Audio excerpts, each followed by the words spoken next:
Bonjour à tous et à toutes, merci d'être là nombreux pour ce deuxième webinaire d'un cycle de webinaires que Murano Conseil lance pour vous présenter des nouvelles tendances et voilà sur des thématiques organisationnelles, mais également des problématiques digitales.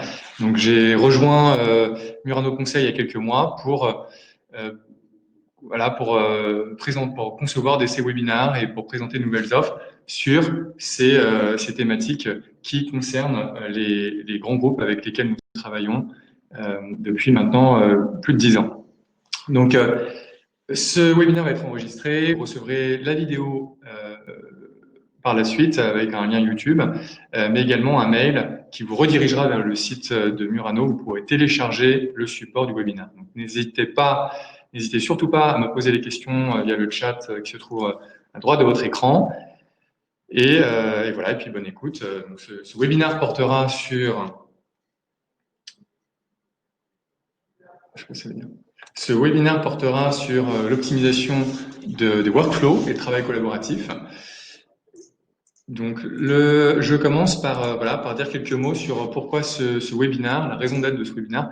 Tout simplement parce que nous avons constaté, et vous l'avez constaté aussi, qu'en dépit de la quantité de talents qu'on trouve dans les grands groupes, il y a encore et toujours des sujets de pénibilité et d'inefficience dus à la vétusté et à l'inadéquation des systèmes d'information, d'une part, d'autre part, aux exigences croissantes du marché qui font qu'un produit doit être mis sur le marché de plus en plus rapidement et sans défaut.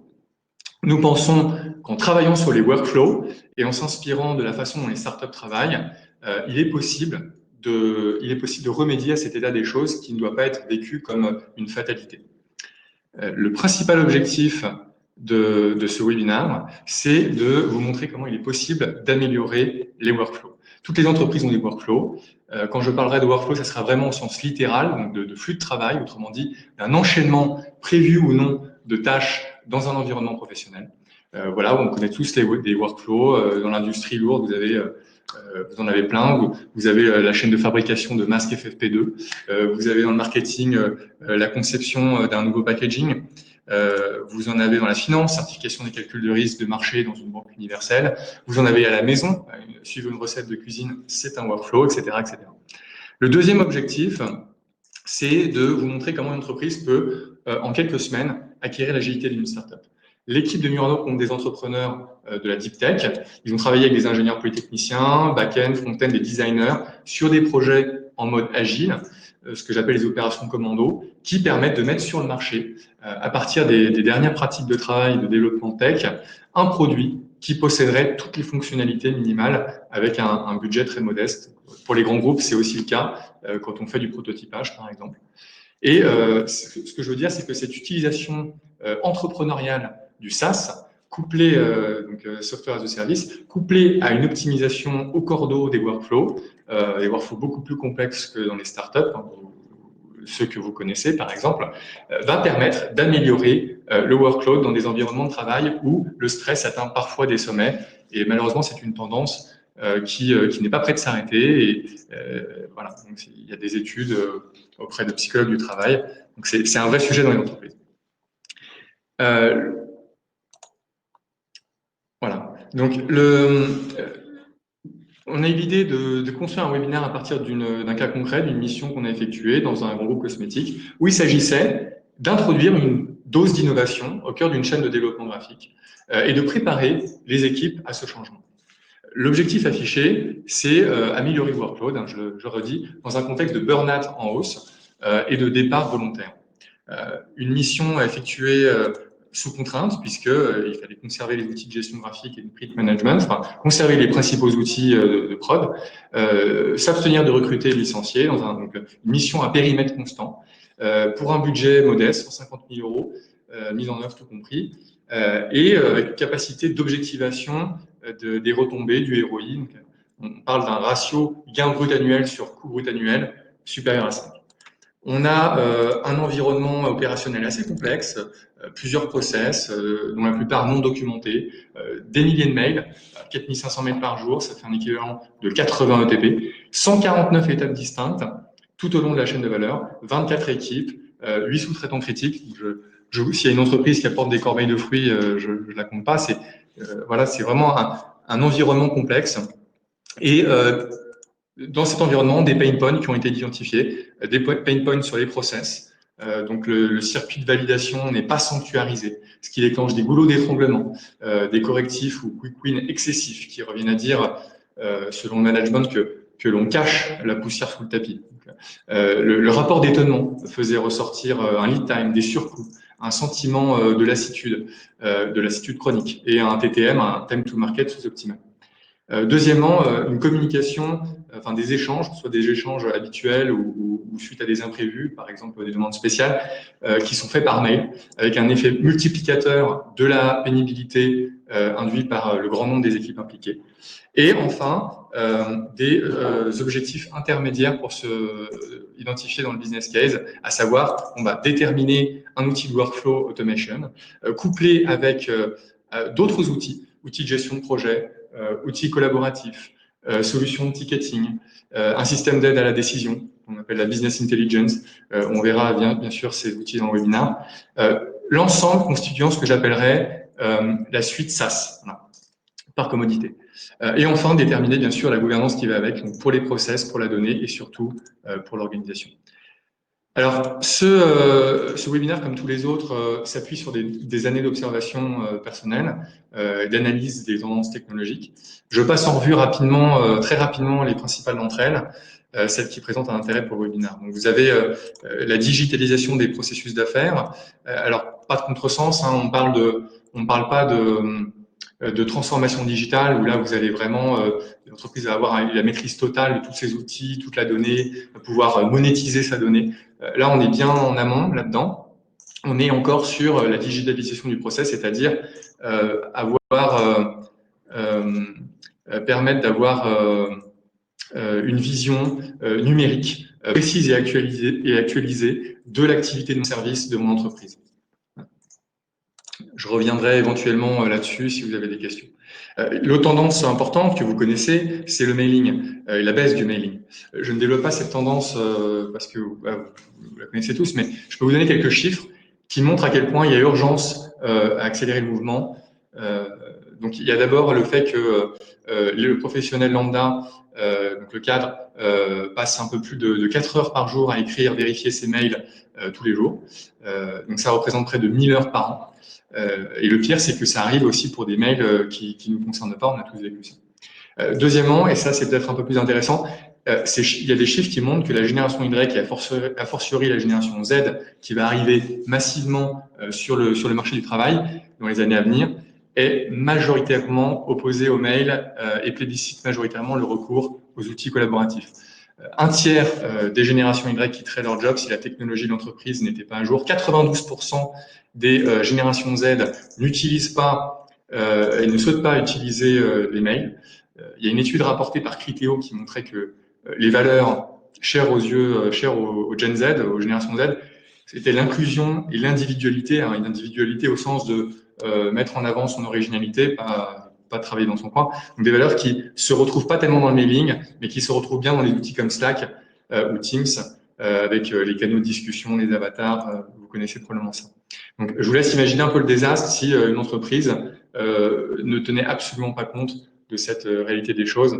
Voilà. Donc, juste pour l'anecdote, on a échangé avec le CEO de BCBG, qui est une entreprise qui uberise le lavage-repassage et la livraison des vêtements repassés. Cette startup a été rachetée par un acteur traditionnel du secteur. Et Mathieu, le dirigeant, disait que, ce que je trouve intéressant, c'est que la seule problématique qu'ils avaient eue, c'était celle du gap culturel. Donc, on avait d'un côté une startup avec des jeunes opérationnels, des Gen Y et des Gen Z, essentiellement, et de l'autre, une entreprise un peu plus ancienne avec un staff plus senior. Et il disait que ça a été vraiment un problème, qu'ils avaient perdu beaucoup de temps à cause de ça. Voilà, donc je passe rapidement sur la tendance suivante qui vous intéresse pas forcément. Je vois qu'il n'y a pas trop de techniciens sur le webinaire, mais il y a évidemment cette démocratisation de l'infrastructure hybride. Donc là, cette migration de certaines fonctions techniques dans le cloud. Donc je développe pas.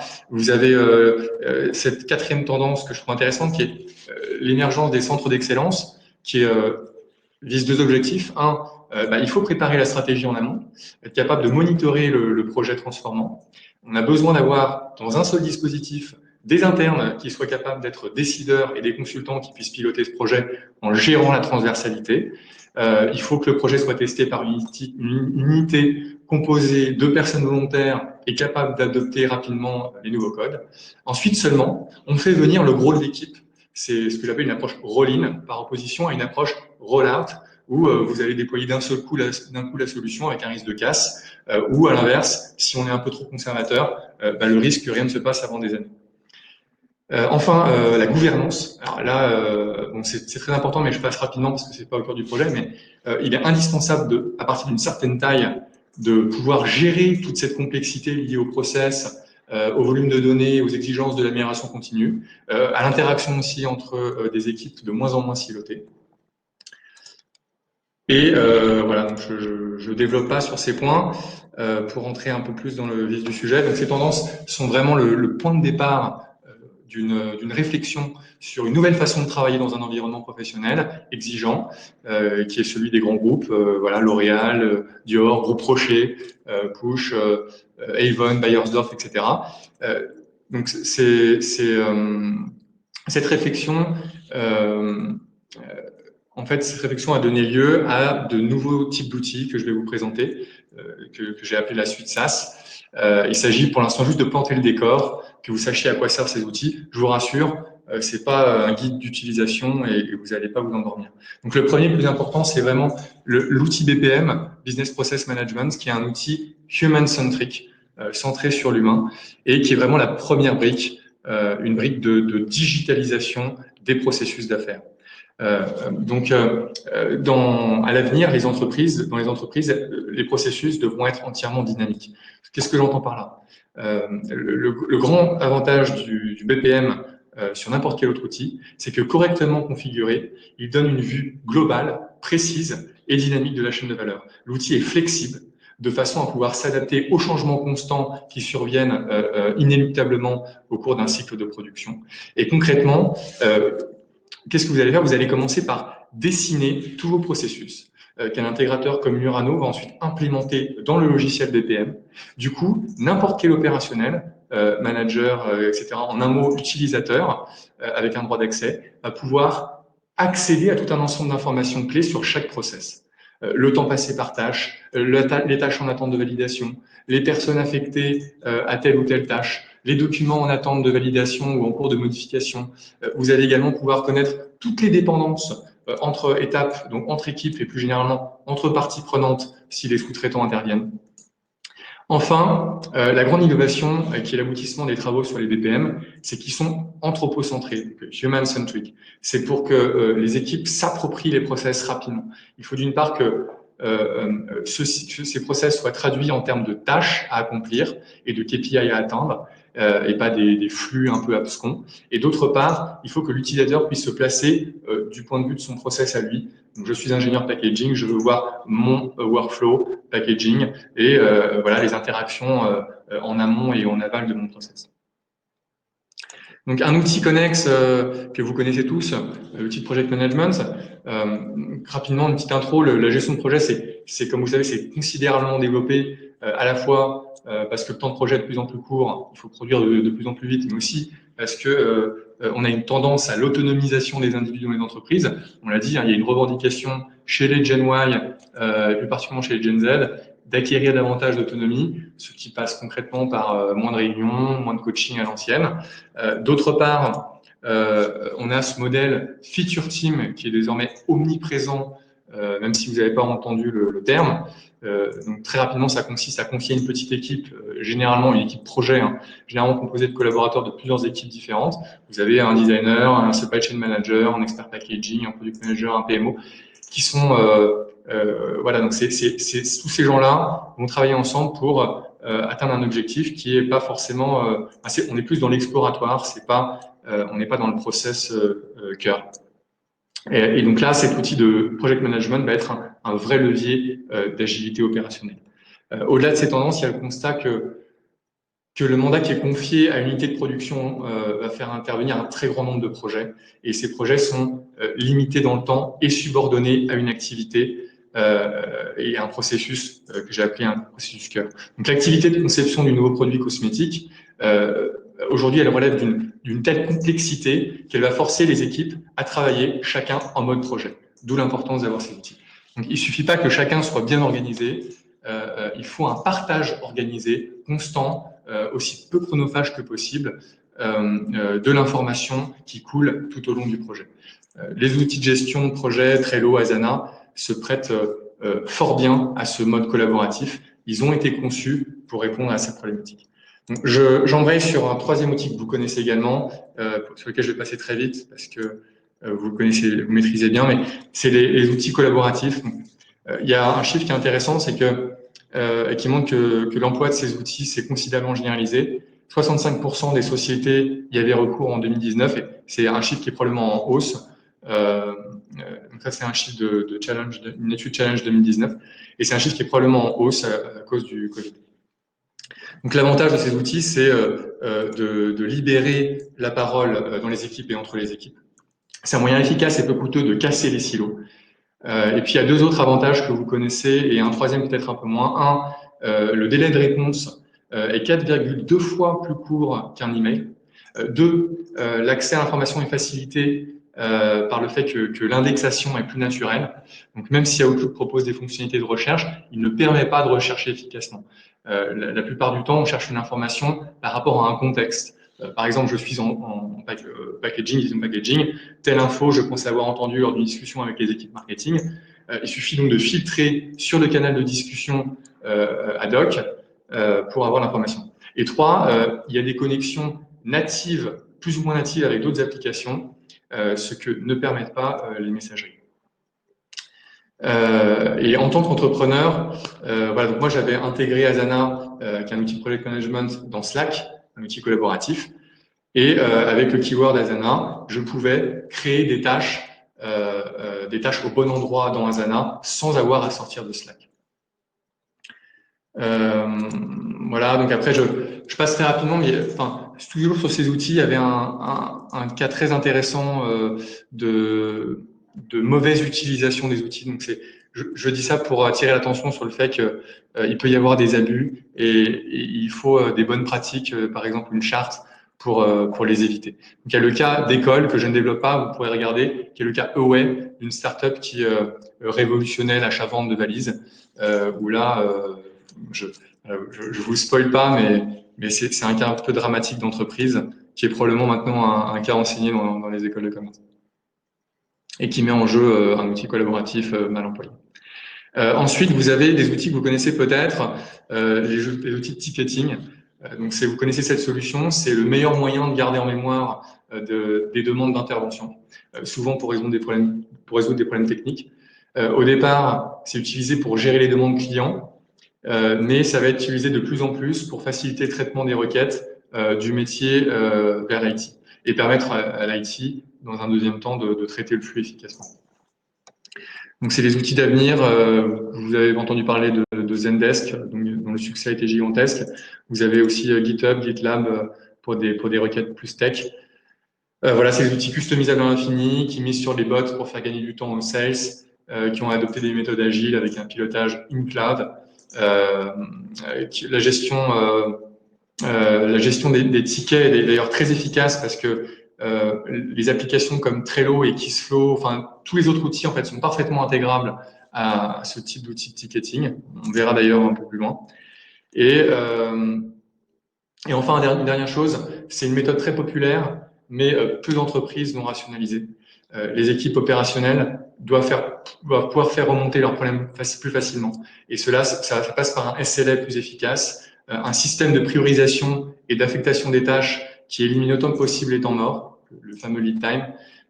Et on sait aujourd'hui qu'il existe un optimum d'itération entre les équipes pour résoudre un problème, et un ticketing bien pensé permet d'atteindre cet objectif. Donc, je finis sur un dernier type d'outil dont vous avez peut-être entendu parler parce que voilà, c'est un très gros marché qui est avec des très gros acteurs, notamment américains, qui est la business intelligence. Donc c'est trop complexe pour m'étendre dans ce webinaire et vous feront probablement un webinaire dédié à ce type d'outil. Mais en quelques mots, pour ceux qui ne connaissent pas, c'est un outil de data visualisation qui permet de monitorer et piloter l'activité à partir de dashboards. Ces dashboards sont adaptés à chaque unité et alimentés en temps réel à partir de ce qu'on appelle un data pipeline, c'est un flux de données en provenance d'un entrepôt de données, ce dernier étant bien sûr contrôlé par l'IT. À la différence d'un BPM qui va se calquer sur le process, la BI, Business Intelligence, est plutôt orientée data. Voilà, donc il y aurait plein de choses intéressantes à dire sur ce type d'outil, mais je pense, sous ton contrôle, Charles, qu'il faut avancer. Alors, je passe. Donc voilà. Là, je vous ai présenté la suite SaaS. La slide suivante, c'est peu ou prou la même. Vous avez juste des exemples d'outils. Vous pouvez regarder après le webinaire si ça vous intéresse. J'attaque maintenant une partie intéressante qui est au cœur de la mission, qui concerne la grille d'analyse sur mesure que nous avons conçue et mis en place pour sélectionner les outils. Voilà. Je passe un peu rapidement, mais il y a tout un process qui commence par l'élaboration de la grille d'analyse, l'analyse de l'univers, ensuite une notation de présélection, puis un test bêta de ces solutions dans le centre d'excellence dont j'ai parlé tout à l'heure, un comité de sélection qui va valider la suite, et puis le déploiement et en parallèle la formation des équipes. Je passe très vite là-dessus. Juste sachez que voilà, il y a des critères de sélection, de critères d'analyse très précis pour ce type de suite. Les fonctionnalités, le coût, l'intelligence embarquée, l'ergonomie, la sécurité, l'interopérabilité. Je pourrais revenir là-dessus dans le Q&A si ça vous intéresse. Je voudrais juste dire un mot sur, voilà, je parle d'interopérabilité, sur l'interopérabilité parce que c'est un concept qui est vraiment clé dans cette mission où on a plusieurs outils. Et effectivement, ce qui va être intéressant, c'est de pouvoir les intégrer les uns aux autres de façon native ou moins native. Donc là, vous avez un intégrateur SaaS qui s'appelle Zapier, une startup qui marche très très bien parce qu'elle répond justement à ce besoin de co-intégration entre les outils de la suite. Je passe rapidement là-dessus et je conclue juste sur cette expression qui faisait partie du titre du webinaire No Low Code.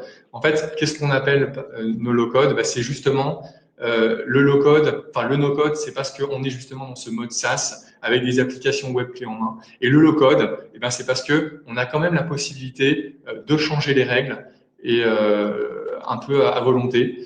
Et c'est vraiment finalement, ce qui fait l'intérêt de ces outils, c'est qu'elles vont faire très peu intervenir les équipes IT et qu'on va pouvoir, grâce à ces intégrateurs comme Zapier ou à des API très ergonomiques, on va pouvoir customiser cette suite. Voilà. Je développe pas plus. Je rentre maintenant vraiment dans le dur du webinaire pour vous montrer à travers un cas d'usage comment s'emploie cette suite. Donc, vous avez là, voilà, vous avez sous les yeux le master process en 5 étapes. Donc pour ceux qui connaissent les chaînes de développement graphique, voilà, c'est quelque chose de connu. C'est très schématisé, mais en tout cas c'est suffisant pour vous présenter le cas. Ce que je voulais dire, c'est que voilà, donc on va avoir dans ce process, on a un process très complexe qui fait intervenir d'autres process. Vous avez, il y en a plein, mais vous avez par exemple l'actualisation du brand book, vous avez le process d'adaptation et de création graphique, vous avez l'archivage et la traçabilité des développements, vous avez les processus financiers, etc. Ce qui est particulièrement intéressant, c'est que sur ce type de process, on a des interactions très nombreuses entre équipes d'une part, avec l'extérieur d'autre part. La conception des contenus graphiques fait intervenir des agences. Le chef de prod doit être capable de contrôler que le cahier des charges est respecté, que les délais sont respectés, que les coûts sont respectés. Il interagit donc avec toutes les équipes en charge. Donc, on a vraiment énormément d'échanges, énormément de flux. Donc je profite du peu de temps qui me reste pour vous montrer comment chacun des outils présentés intervient, autrement dit comment se matérialise l'utilisation des outils, des applications de la suite. Donc, vous avez un événement, une modification, un nouveau produit, par exemple un pot de crème de soin pour la peau, qui a été revu dans ces dimensions. Donc ça va évidemment affecter plusieurs points de la chaîne de valeur. Et les équipes vont devoir réagir très rapidement. Ça va affecter le marketing, puisqu'on a un produit de taille différente qui signifie une surface de communication différente. Ça affecte les unités en charge de la création graphique, que ce travail soit géré en interne ou dans un studio graphique. Ça affecte les équipes packaging, ça affecte la logistique et les achats. Ça affecte plusieurs éléments du merchandising, puisqu'on a la mise en valeur de la référence, l'allocation d'espace en point de vente. Voilà, donc j'ai pris cet exemple parce qu'il impacte vraiment quasiment toute la chaîne de valeur. C'est un événement rare, mais s'il survient, eh ben, il va bouleverser une organisation déjà sous pression parce qu'elle travaille un peu à l'ancienne et qui va se retrouver vraiment dans un environnement de stress très important. Donc, d'abord, on a l'intervention de KISSFlow, donc l'outil de Business Process Management, rappelez-vous, BPM. On se trouve dans un environnement, donc je le rappelle, où tous les process ont été digitalisés dans le BPM. Ce qui signifie que tous ceux qui possèdent un accès ont une vue dynamique du process. Ça veut dire concrètement, que la personne peut voir chaque process sur différents niveaux de granularité. 2, le statut de chaque étape est visible. 3, la documentation est accessible depuis l'application à condition d'avoir les droits. 4, on peut savoir qui est affecté à chaque tâche sans qu'il y ait besoin de mettre à jour quoi que ce soit, puisque KISSFlow est connecté à tous les outils de travail de la suite. Et puis voilà. Et ensuite, ce qui ce qui est intéressant, c'est que les parties prenantes savent à l'instant où l'événement survient, voilà, toutes les parties du process qui sont impactées. Chaque équipe, chef d'équipe, chaque responsable reçoit une notification via KISSFlow et peut visualiser comment son activité est impactée. Enfin, avec le lien intégré vers tous les documents, par exemple le cahier des charges techniques, tous les documents vont être flagués en modification pending et une fois que la documentation sera updatée, KISSFlow sera updaté et tous les intéressés seront notifiés. On a ensuite le logiciel de project management. Donc, dans Trello, vous avez une carte qui correspond à une tâche qui permet d'informer toutes les parties prenantes qu'une action est en cours. L'application va alors, Trello va gérer très précisément n'importe quel type de projet avec différents niveaux de tâches, de la plus macro à la plus micro. Elle va gérer ergonomiquement les événements. Donc, tout sera intégré aux agendas et vous allez pouvoir ajouter par exemple des diagrammes de Gantt. Et chacun aura une vue donc sur l'ensemble grâce à ce partage. Et enfin, vous allez avoir une gestion plus simple et efficace des niveaux de priorité. Voilà. Après, il est aussi possible de programmer des règles d'exécution automatique pour certaines tâches. Donc ça, c'est un travail un peu plus délicat qui requiert une intervention extérieure. Vous avez également donc l'outil BI donc, qui est connecté aux différents logiciels qui analysent les données. Pardon, ça c'est l'outil collaboratif, je passe un peu vite. Mais vous avez l'outil BI qui est relié à tous les autres logiciels et qui analyse les données provenant de ces outils. Donc dans le feu de l'action, ça permet d'alerter et d'informer la direction rapidement, efficacement, puisqu'on est, je vous le rappelle, en mode dashboard. Les personnes concernées vont pouvoir prendre les bonnes décisions et immédiatement pour préserver la MAD, donc la deadline de mise en marché du produit. Deuxièmement, vous avez, parce que votre outil de BI est couplé à KISSFlow, il permet d'historiser, c'est-à-dire de stocker en base les informations à partir d'un eurodatage. Donc, chaque événement est daté et ça va permettre de transformer, de faire de cet outil un levier d'agilité opérationnelle en permettant de localiser précisément le problème. Donc, quand ça commence à coincer, on veut toujours savoir d'où ça vient. On connaît par exemple tous le rétro-planning en cascade. Eh bien, grâce à la BI, cet outil de rétro-planning va devenir beaucoup plus précis et beaucoup plus automatisé. Troisièmement, cette fonctionnalité de BI va permettre d'analyser la qualité et la réactivité des équipes à chaque incident pour savoir s'il est possible ensuite d'apporter des correctifs pérennes. Ça présente un intérêt énorme pour une entreprise qui s'inscrit dans une démarche d'amélioration continue. Enfin, en identifiant les vraies causes, la business intelligence va permettre de responsabiliser et booster les opérationnels qui deviennent partie prenante de la chaîne. Donc, chacun va devenir formellement un peu un owner d'une partie du process, la partie qui le revient, et plus seulement assurer la production, mais participer au process d'amélioration continue. Enfin, voilà, donc on a une belle mission qui aura permis finalement d'améliorer significativement le workload, mais également de réduire les coûts et de diminuer la pénibilité.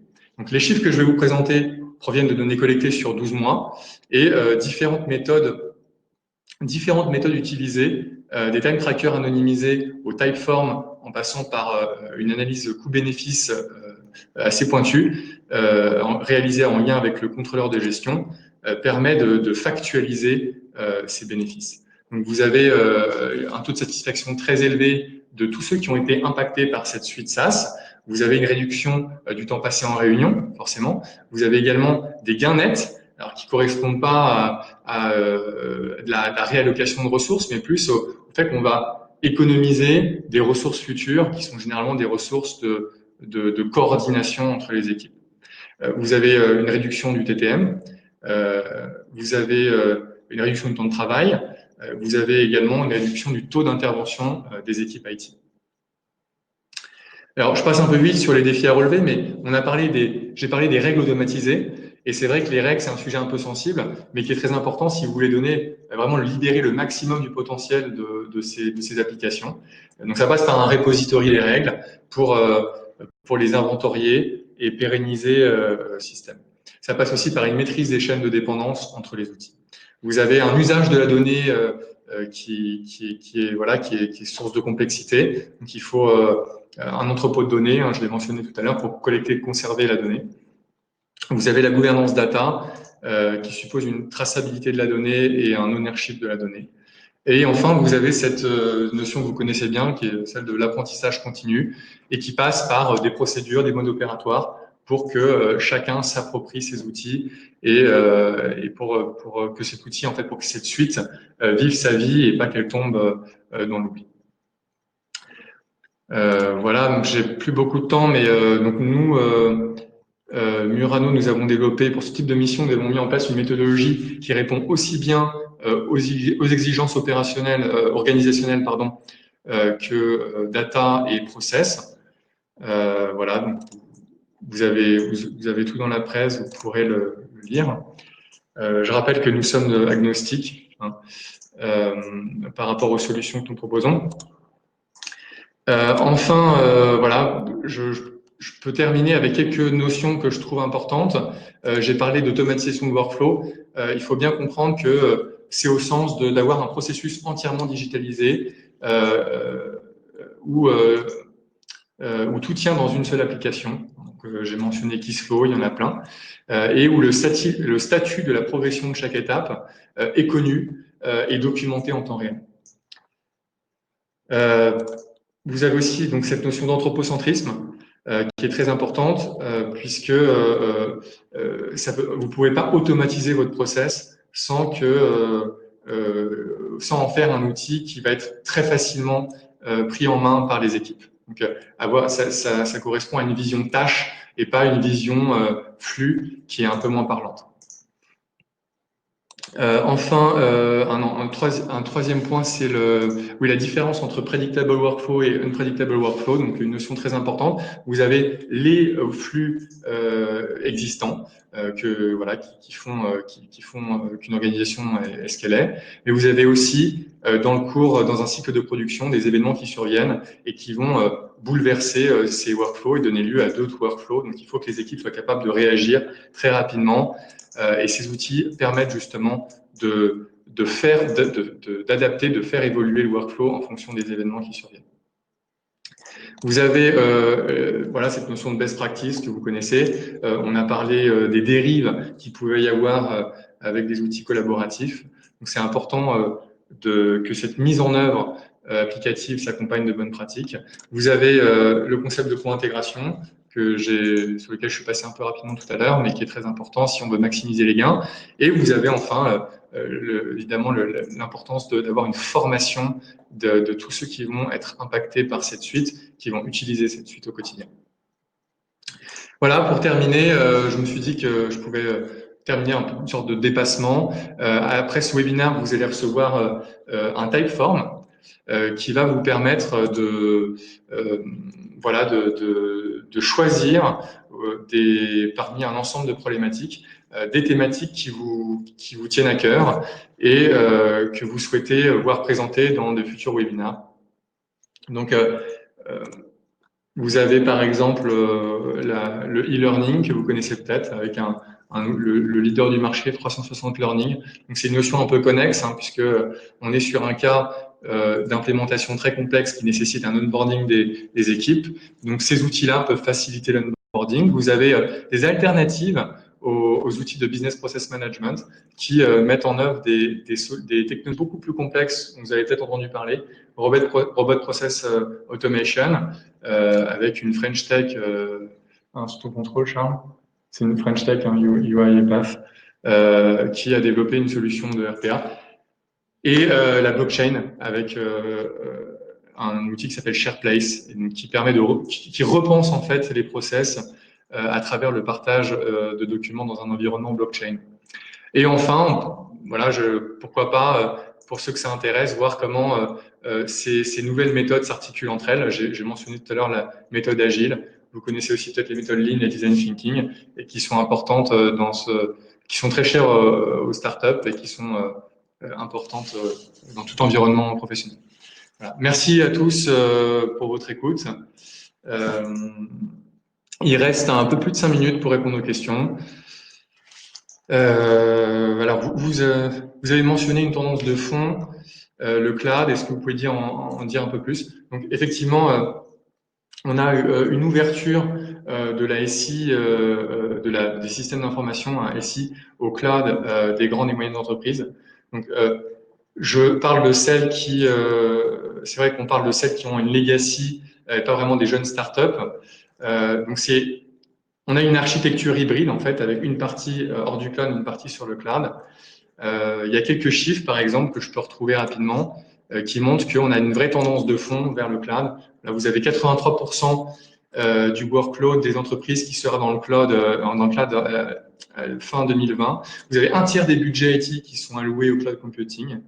Vous avez 2 tiers des entreprises qui ont déjà une équipe IT orientée cloud et un centre d'excellence orienté cloud. Et voilà, le marché du service cloud va atteindre 600 milliards de dollars en 2023 dans le monde. Je pourrais pas développer un peu plus. Donc la plupart de ces entreprises, vous avez voilà, des applications middleware, un environnement d'exécution, des systèmes d'exploitation qui sont internalisés. Ces entreprises ont migré juste une petite partie de leur infrastructure sur le cloud, généralement la capacité de traitement des données, le stockage des données sur les serveurs. Et en fait, il est possible, grâce au cloud, d'avoir une géométrie variable. Vous pouvez mettre ce que vous voulez sur le cloud. Généralement, ça se traduit par des économies de coûts très importantes parce que vous payez uniquement ce que vous consommez. Deuxième question. Vous êtes passé un peu vite sur les critères d'analyse. Oui, donc c'est vrai que est-ce que vous pouvez développer? Donc, j'ai parlé des fonctionnalités de ces logiciels. Donc, c'est vraiment peut-être le critère le plus important. Et pour ça, il y a des approches, par exemple l'approche Moscow, qui permet de sélectionner ces outils à partir de l'importance de la fonctionnalité. Donc, est-ce que la fonctionnalité répond à un besoin vital, par exemple validation des étapes, traçabilité des flux, gestion des événements. Donc, ça, c'est des fonctionnalités qui sont généralement très importante. Vous avez des besoins un peu plus secondaires, donc des nice to have. Par exemple, j'ai parlé tout à l'heure du diagramme de Gantt. Bon, voilà.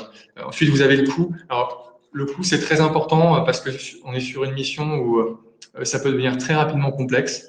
Vous avez de l'abonnement, vous avez du paiement par poste, par clic, par chargement, par gigabyte. Ça peut devenir très, très complexe. Et le prévisionnel, les forecasts vont nécessiter de comprendre le flux de données d'une part et d'avoir un RACI très précis d'autre part. Sur l'intelligence embarquée, alors il y a les fameux bots vous avez peut-être entendu, qui permettent d'effectuer des actions automatiquement et d'avoir, enfin voilà, d'effectuer des actions, des actions automatiquement à partir d'un set de règles, d'un ensemble de règles qui sont encodées dans les applications. Bon, l'ergonomie, vous voyez tout ce que c'est, la sécurité. C'est vrai que Charles me faisait remarquer que effectivement cette tendance, enfin, il y a la directive RGPD qui pousse la plupart des grands groupes, la plupart l'ont déjà fait, hein, à assurer plus de transparence vis-à-vis de la donnée et à permettre à donner un droit de regard aux utilisateurs, savoir comment leurs données est employée, etc. Comme il y a beaucoup de données qui transitent par ces applications, c'est un point très important. Et puis voilà, l'interopérabilité, j'ai déjà passé. Il y a d'autres questions. Alors oui, donc effectivement, je suis passé un peu rapidement sur la gouvernance data. Donc quelques mots là-dessus. Bon, on pourrait dire, je pourrais parler. J'aime beaucoup cette problématique. Je me suis beaucoup intéressé à ce que font les GAFA. Donc vous savez que chez les GAFA, c'est déjà très cadré. Il y a des vraies gouvernances data. Et en fait, qu'est-ce qu'elles ont fait ces entreprises? Qu'ont fait ces entreprises pour sanctuariser le parcours de la donnée? Elles se sont tout simplement posé les bonnes questions. Donc, il y a le who, what, where, when, why. C'est-à-dire qui contrôle la gestion des master data dans l'entreprise, quelles sont les données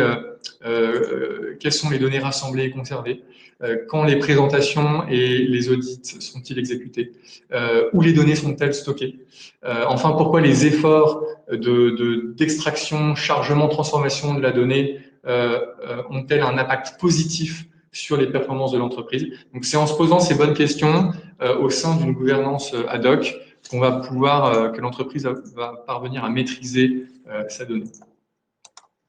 Voilà. Question sur la plateforme Sur la plateforme Millennium. alors attends, je l'ai pas vu celle-là. Retour sur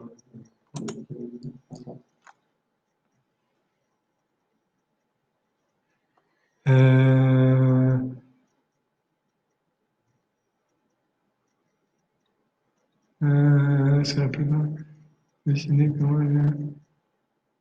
ah oui, donc vous vous positionnez comme conseil et intégrateur de solutions. Où et comment sourcez-vous ces outils?